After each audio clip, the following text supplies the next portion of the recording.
Hello दोस्तों, welcome back to my channel.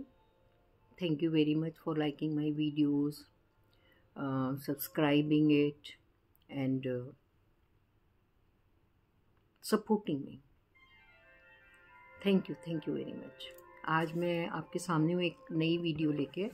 That is video on that my topic of video is ego. आप कहोगे ego तो हमें पता है, आप क्या नया बता रहे हो। बट कहाँ से कैसे पैदा होती है, कैसे, how it generates, how we are trapped in this ego duality world. जो ईगो होती है, ego is identification with name and form. ये जो बॉडी माइंड एपरेटस है, इससे जब हम अपने आप को आइडेंटिफाई कहते हैं, लाइक इफ़ आई से आई एम अनीता, तो मैं अपने आप को आइडेंटिफाई करती हूँ कि I am this body mind. And ego is identified with personal consciousness, the source, God, आत्मा, सेल्फ, एनर्जी, बहुत सारे नाम हैं।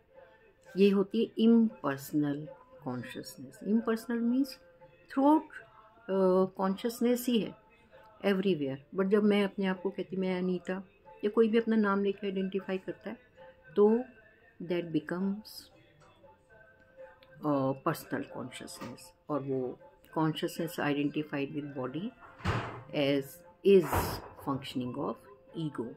और कौन करता है ये? Who does this? माया। माया जो है हमारी, माया क्या होती है?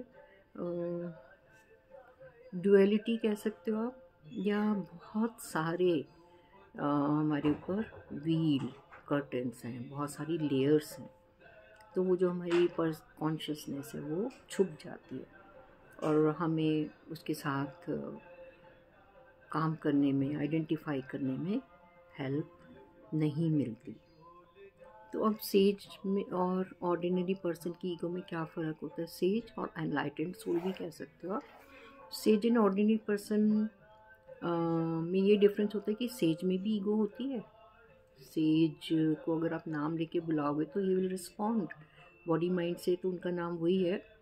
तो बट उसमें जो सेंस ऑफ पर्सनल डूअरशिप है, दैट इज़ अप्रूटेड। जैसे हम तो कहते हैं मैंने ये काम किया, मैंने किया, आई डिड, मी, माइन, मुझे क्रेडिट नहीं मिला।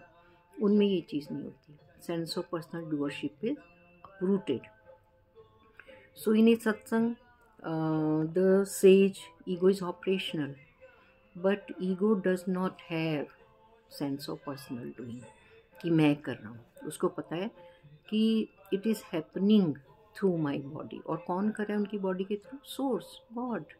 उसी के थ्रू ये सब हो रहा है। Ego of sage is like remnant of burned rope. मतलब बस वो किसी भी चीज़ को उस रोप से हम टाई नहीं कर सकते। सेम इज़ विद सेज, किसी को भी अपनी तरफ बांधता नहीं है। उनमें कोई मी, माइन या मैं कर रहा हूँ ये सोच नहीं होती। अभी का एग्जांपल आप ले सकते हो, अपेंडिक्स होता है हमारी बॉडी में, और अपेंडिक्स जो है उसको निकाल दिए, अगर ट्रबल करता है तो निकाल देते हैं, तो बॉडी तो हमारी नॉर्मली काम करती रहती है।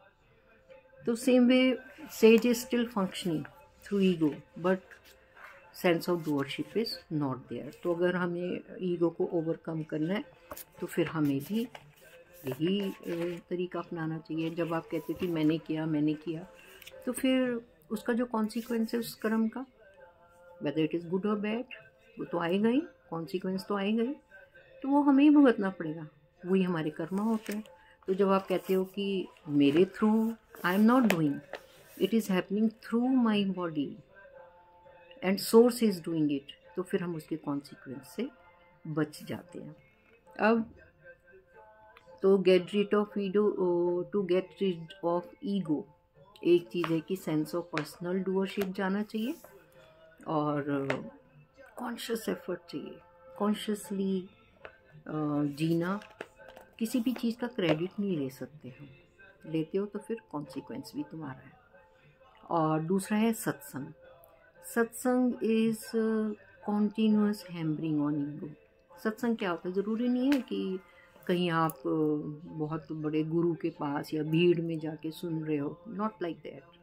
सत्संगी आप अपने टीवी पे कोई अच्छी सी टॉक सुन रहे हो, बहुत सारी टॉक्स हैं। आचार्य प्रशांत में बहुत सुनती हूँ, गौतम सचदेवा में बहुत सुनती हूँ, बालसेकर सर उनको बहुत सुनती हूँ। या फिर कोई अच्छी सी बुक पढ़ो। एनलाइटेंड सोल्स ने बहुत सारी बुक्स छोड़ी हैं हमारे लिए जिनको हम पढ़ सकते हैं। और या फिर कोई फ्रेंड भी हो सकता है आपका जो आपकी एनर्जी को एलिवेट कर दे, जो आपको ये नॉलेज दे दे। तो बहुत सारी चीज़ें, मंत्रा जाप भी कर सकते हो। जब भी ऐसा कोई सोच आए ना, स्टार्ट चैंटिंग अ मंत्रा, तो थॉट आपकी डाइवर्ट हो जाते हैं। जहाँ पे ये आपको बहुत प्राइड लगता है कि मैं कर रहा हूँ, मेरे से हुआ, मैंने किया। No, it is not like that. Sage में ये होता है, उसमें कोई भी प्राइड नहीं होता, कोई भी ऐसे एरोगेंस नहीं होगी। अगर जिसमें है तो वो फिर सेज नहीं है। तो इस तरह से हम ईगो को अपनी डाइल्यूट कर सकते हैं। Hope you like this video. Thank you very much.